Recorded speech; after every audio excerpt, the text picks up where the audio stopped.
కడప కార్పొరేషన్లో అసలు అధికార ముద్ర ఎవరిది? కమిషనర్దా లేక ఒక అదనపు కమిషనర్దా? ప్రభుత్వ ఆదేశాలంటే రాజకీయ ఆశీస్సులే పెద్దవిగా మారాయా? ఫైళ్లపై సంతకం ఒకరిదైనా నిర్ణయాలు మాత్రం ఇంకొకరి ఇష్టానుసారంగా జరుగుతున్నాయా? ఇప్పుడు కడప కార్పొరేషన్లో వినిపిస్తున్న ఆరోపణలు చూస్తుంటే అక్కడ పరిపాలన కంటే షాడో పాలననే ఎక్కువగా కనిపిస్తోంది. కమిషనర్ను సైడ్ లైన్ చేస్తూ తానే అసలైన బాస్ అన్నట్టుగా వ్యవహరిస్తున్న అడిషనల్ కమిషనర్ రాకేష్ చంద్రన్ చుట్టూ వివాదాలు రోజురోజుకు పెరుగుతున్నాయి. ఆల్మాస్పేట వివాదం నుంచి ఫైనాన్స్ ఫండ్స్ వరకు, సిబ్బంది బదిలీల నుంచి రాజకీయ విధేయతల వరకు ఇప్పుడు కడప కార్పొరేషన్లో ప్రతి ఫైల్ వెనుక ఒక ప్రశ్న, ప్రతి నిర్ణయం వెనుక ఒక అనుమానం కనిపిస్తోంది. నేనే రాజు నేనే మంత్రి అన్నట్టుగా సాగుతున్న ఈ షాడో కమిషనర్ కథ ఏంటి? Let's watch.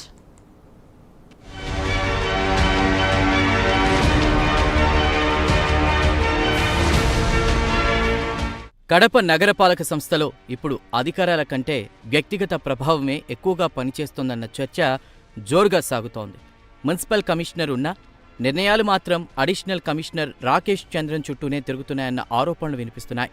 ప్రభుత్వ వ్యవస్థలో ఒక అధికారి ఎలా ఉండకూడదో ప్రస్తుతం కార్పొరేషన్లో జరుగుతున్న పరిణామాలే ఉదాహరణగా మారాయని ఉద్యోగులే గుసగుసలాడుకుంటున్నారు.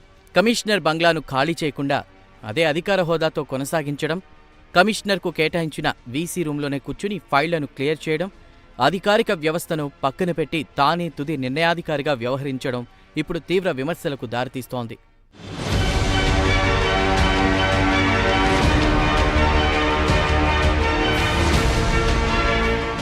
ప్రభుత్వ నిబంధనలు, పరిపాలనా పరిమితులు అన్నీ తనకు వర్తించవన్నట్టుగా కూడా వ్యవహరిస్తూ స్థానిక రాజకీయ నేతల మద్దతుతోనే ఈ దూకుడు కొనసాగిస్తున్నారన్న అభిప్రాయం వ్యక్తమవుతోంది. కార్యాలయానికి రాజకీయ నాయకులు వస్తే లేచి మరీ మర్యాదలు చేయడం, అదే సమయంలో సమస్యలతో వచ్చే సాధారణ ప్రజలతో అసహనంగా మాట్లాడడం, పెద్దవాళ్లను సైతం నిర్లక్ష్యంగా చూడడం, ఇవన్నీ ఒక ప్రజాసేవకుడి తీరు కాదని స్థానికులు మండిపడుతున్నారు.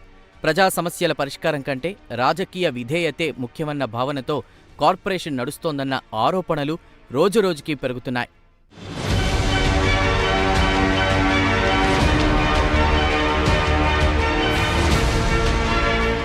రాకేష్ చంద్రన్ తీసుకున్న నిర్ణయాల్లో అనేక వివాదాలు చుట్టుముట్టాయి. ముఖ్యంగా అల్మాస్పేట సర్కిల్ పేరు మార్పు వ్యవహారం పెద్ద దుమారానికే దారితీసింది. పాలకవర్గం అధికారికంగా ఎలాంటి నిర్ణయం తీసుకోకపోయినా ఆన్లైన్ రికార్డుల్లో అల్మాస్పేట పేరును టిప్పు సుల్తాన్ సర్కిల్గా మార్చడం అధికార వర్గాల్లోనే కాక ప్రజల్లోనూ తీవ్ర చర్చకు కారణమైంది. ఈ ఘటనపై కలెక్టర్ ఆగ్రహం వ్యక్తం చేసినప్పటికీ వ్యవహారాన్ని సీరియస్గా తీసుకుని బాధ్యులపై చర్యలు ఎందుకు తీసుకోలేదన్న ప్రశ్నలు తలెత్తుతున్నాయి. ఇదే సమయంలో 15వ ఫైనాన్స్ కమిషన్ నిధుల వినియోగంపై కూడా అనుమానాలు వ్యక్తమవుతున్నాయి.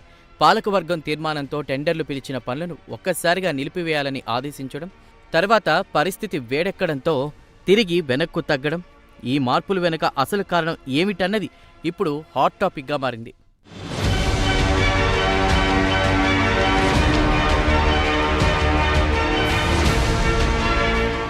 మరోవైపు పన్నుల వసూళ్ల పేరుతో హిందూ దేవాలయాలకు చెందిన గదులకు బీగాలు వేయించడం కూడా వివాదానికి దారితీసింది. ఇది కేవలం బకాయిల వసూళ్ల కోసమేనా, లేక మతపరమైన కోణం ఉందా అన్న అనుమానాలు కూడా వ్యక్తమవుతున్నాయి. కార్పొరేషన్ ఈ ఫైళ్లన్నీ తన ఆధీనంలోనే ఉండాలని పట్టుదలగా వ్యవహరించడం, డీలిమిటేషన్ ప్రక్రియలో వచ్చిన అభ్యంతరాలు, ఇవన్నీ కలిసి పరిపాలనలో పారదర్శకతపై పెద్ద ప్రశ్నార్థక చిహ్నం పెడుతున్నాయి. కార్పొరేషన్ కార్యాలయం కన్నా బయట నుంచే అసలు వ్యవహారాలు నడుస్తున్నాయన్న ఆరోపణలు కూడా ఇప్పుడు మరింత తీవ్రంగా వినిపిస్తున్నాయి. ఇంటి నుంచే ఫైళ్లపై ప్రభావం చూపడం, మధ్యవర్తుల ద్వారా డీల్స్ సెటిల్ చేయించడం, నీకేం కావాలి నాకేం వస్తుంది అన్న ఒప్పంద రాజకీయాలతో వ్యవస్థను నడిపిస్తున్నారన్న విమర్శలు వెల్లువెత్తుతున్నాయి.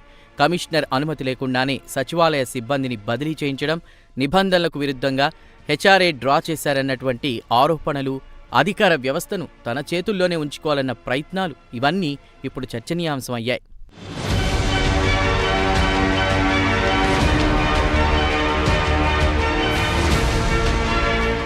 కమిషనర్గా భావన అనేటువంటి మహిళ ఉన్నప్పటికీ ఆమెకు పూర్తి స్థాయిలో విధులు నిర్వహించే అవకాశం ఇవ్వడం లేదన్న ప్రచారం కూడా కార్పొరేషన్ వర్గాల్లో వినిపిస్తోంది.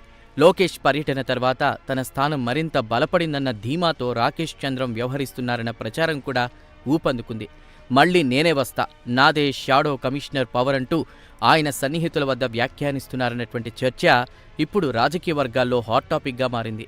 కలెక్టర్ ఆదేశాల కంటే రాజకీయ మద్దతే బలంగా మారితే పరిపాలనా వ్యవస్థల పరిస్థితి ఏమవుతుందన్న ఆందోళన సామాన్యుల్లో వ్యక్తమవుతోంది.